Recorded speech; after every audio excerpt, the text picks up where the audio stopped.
नमस्कार, मी साटम। आज मी तुम्हाला ना आम आदमी पक्षाने कशा प्रकारे राष्ट्रीय पक्ष किंवा नॅशनल पक्षाचा दर्जा प्राप्त केला ना त्याबद्दलचे इंटरेस्टिंग फॅक्ट्स सांगणार आहे। बघा, पहिलेच सांगतो, कोणाकडेही कुठलीही जादूची कांडी नाही की फिरवली लगेचच आणि एखादा पक्ष राष्ट्रीय पक्ष झाला। आपकी आम आदमी पार्टी आज राष्ट्रीय पार्टी बन गई है। तर बघा, ह्या मागे ना एकदम बेसिक कैलकुलेशन है। तो 40 हो गया और देना टोटल तो सिर्फ 25 है। त्याचबरोबर परिस्थिती आणि लोकांचा ओघ त्या गोष्टीसाठी जबाबदार आहे। कारण बघा, महाराष्ट्र नवनिर्माण सेना ज्यावेळेला स्थापन झाली ना त्यावेळेला असं वाटत होतं की आता येणाऱ्या काळातील हा सर्वात मोठा पक्ष असू शकतो। मी आज या क्षणाला महाराष्ट्राला स्वतःला अर्पण करत आहे। पण आज काय परिस्थिती आहे? तर स्वतःचा राजकीय पक्ष काढील, पण कोणाच्या हाताखाली काम करणार नाही। तर बघा, आम आदमी पार्टीचं बोलायचं झालं ना तर त्यांची स्थापना झाली आहे 26 नोव्हेंबर 2012 रोजी आणि त्यांना राष्ट्रीय पक्षाचा किंवा नॅशनल पार्टीचा दर्जा मिळाला 10 एप्रिल 2023 मध्ये। दिल्ली वालों, गजब कर दिया आप लोगों ने। I love you। हा जर काळ बघितलात ना तर मोठमोठ्या पक्षांच्या तुलनेमध्ये हा कमी काळ आहे तसं म्हणायला गेलं तर। याच्याच बरोबर नॅशनल पीपल्स पार्टी सुद्धा आहे जी की कमी काळामध्ये राष्ट्रीय पक्षाचा दर्जा प्राप्त केला ज्यांनी। पण त्यांचं राष्ट्रवादी काँग्रेस आणि शरद पवार साहेबांचं त्यांच्याशी एक वेगळं नातं आहे। NCP is not an ally of UPA everywhere. ते मी पुढच्या व्हिडिओमध्ये तुम्हाला सांगणार आहे। त्यासाठी कनेक्टेड राहा, लाईक शेअर सबस्क्राईब करायला बिलकुल विसरू नका। क्रायटेरिया तर मी मागच्या व्हिडिओमध्ये शेअर केलेले आहेत, ते मागच्या व्हिडिओमध्ये जाऊन तुम्ही चेक करू शकता। ते बघाल ना तर तुम्हाला हा व्हिडिओ जरा जास्त सोप्या पद्धतीने कळेल।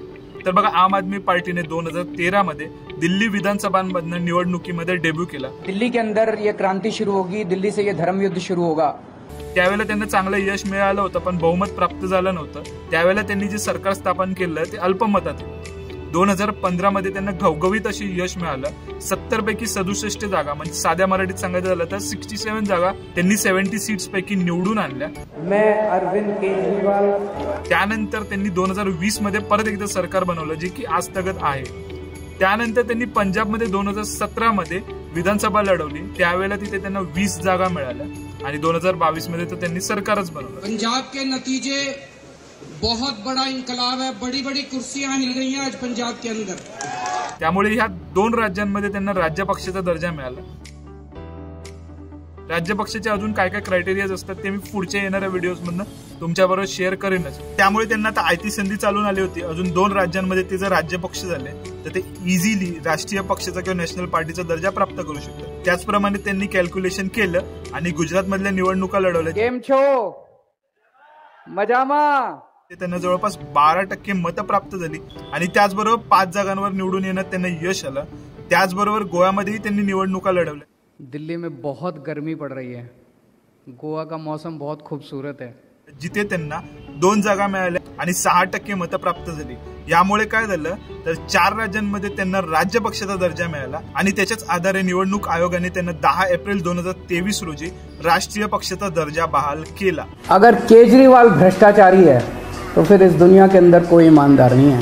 राष्ट्रीय पक्षाचा दर्जा बहाल झाल्याच्या नंतर काय काय फायदे मिळतात या पक्षांना पैसा होगा, त्याबद्दलचे इंटरेस्टिंग फॅक्ट सुद्धा मी येणाऱ्या व्हिडिओमधनं शेअर करेल। त्यामुळे बंपर असे राजकारणाचे फॅक्ट तुम्हाला जाणून घ्यायचे असतील तर मग कनेक्टेड राहायला बिलकुल विसरू नका। पुढच्या व्हिडिओमध्ये राष्ट्रवादी जी पहिली फूट झाली ना त्याबद्दलची इंटरेस्टिंग कथा तुमच्याबरोबर शेअर करणार आहे। त्याचमुळे कनेक्टेड राहा। बाकी हर हर महादेव। भविष्य काळासाठी तुमच्या पक्षाचा आश्वासक चेहरा कुठला? शरद पवार।